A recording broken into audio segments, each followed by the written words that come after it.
Bienvenue dans Tech & Tendance, le podcast où on explore les nouvelles frontières de la technologie et de l'innovation. Je suis Saïd et aujourd'hui on a un sujet explosif pour vous.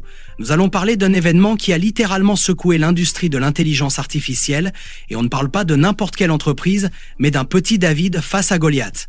Comment une start-up chinoise a défié les géants de l'IA en une fraction de temps? Pour en discuter, je suis avec Ilias, expert en intelligence artificielle.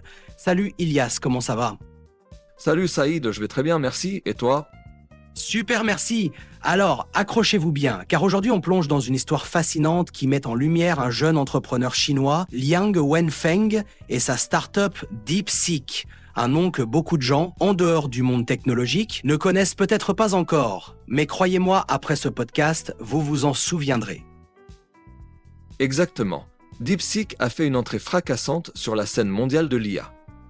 Mais ce qui est encore plus impressionnant, c'est la manière dont cette start-up, avec une approche radicalement différente, a défié des géants comme OpenAI.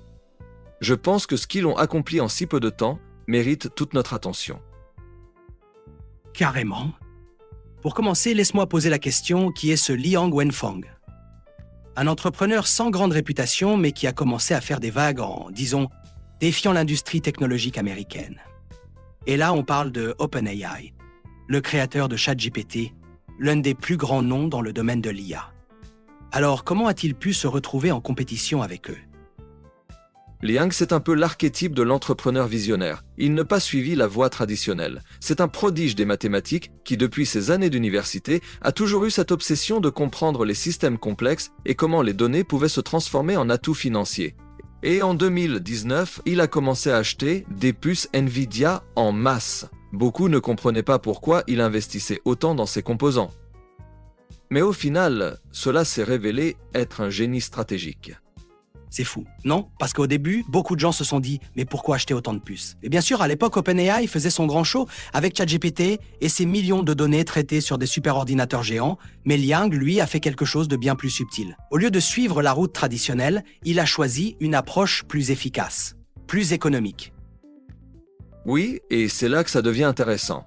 Liang a compris un concept fondamental de l'IA que beaucoup d'autres ignorent encore. Moins, c'est parfois plus. Plutôt que de chercher à créer des modèles de 1,8 trillion de paramètres comme GPT-4, il a opté pour des modèles beaucoup plus petits mais ultra efficaces.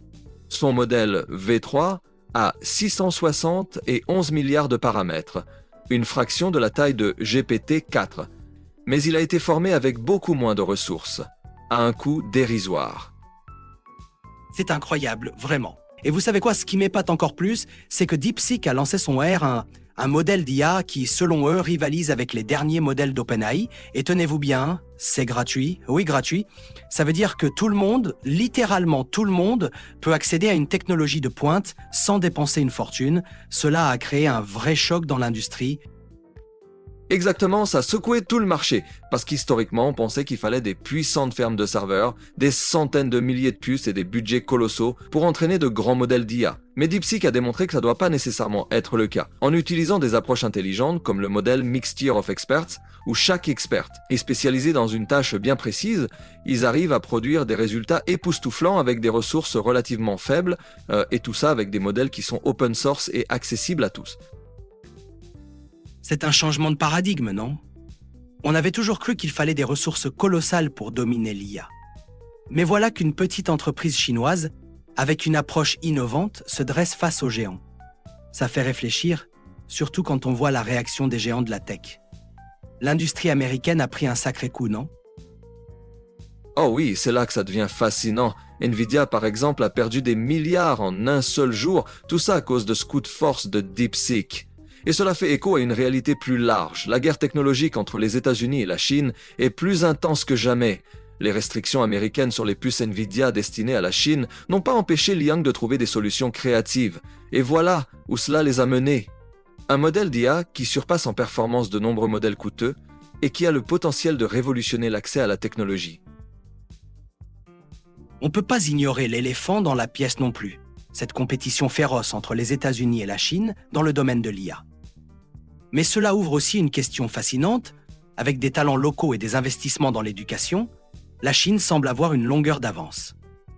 En fait, Un rapport a révélé que la Chine produit désormais plus de talents en IA que les États-Unis. Et c'est une donnée capitale. Liang et DeepSeek n'ont pas seulement été intelligents sur le plan technologique, ils ont aussi compris que l'avenir de l'IA repose sur la capacité de former des talents locaux. En Chine, ils investissent massivement dans l'éducation avec plus de 2000 programmes universitaires spécialisés en IA. Ça, c'est un avantage que les États-Unis ne peuvent pas ignorer. Et bien sûr, la question qui brûle les lèvres, est-ce que DeepSeek va réussir à maintenir son avance face aux géants américains? Est-ce qu'ils peuvent révolutionner l'industrie de l'IA comme le suggère leur approche? C'est une question légitime, mais ce qu'on peut dire avec certitude, c'est qu'ils ont mis en lumière un problème fondamental de l'IA aujourd'hui, le modèle plus grand, plus cher. DeepSeek nous montre que des modèles plus petits, bien formés, peuvent rivaliser avec les colosses de l'industrie. Et ça pourrait bien ouvrir la voie à des investissements plus intelligents dans de nouveaux talents, de nouvelles entreprises. C'est fascinant. Alors, pour tous ceux qui nous écoutent, vous pouvez voir qu'il y a un futur qui se dessine dans l'IA, moins coûteux, plus accessible et plus compétitif. Reste à savoir si ce modèle peut perdurer à long terme. Ilias, merci beaucoup d'avoir partagé tes perspectives avec nous aujourd'hui. Merci à toi Saïd, c'est un plaisir et je suis sûr que nous continuerons à voir des rebondissements dans cette histoire. Absolument. Merci à tous de nous avoir écoutés dans ce nouvel épisode de Tech & Tendance. N'oubliez pas de nous laisser vos commentaires, de liker et de partager si vous avez trouvé ce podcast utile. À très bientôt pour de nouvelles discussions tech.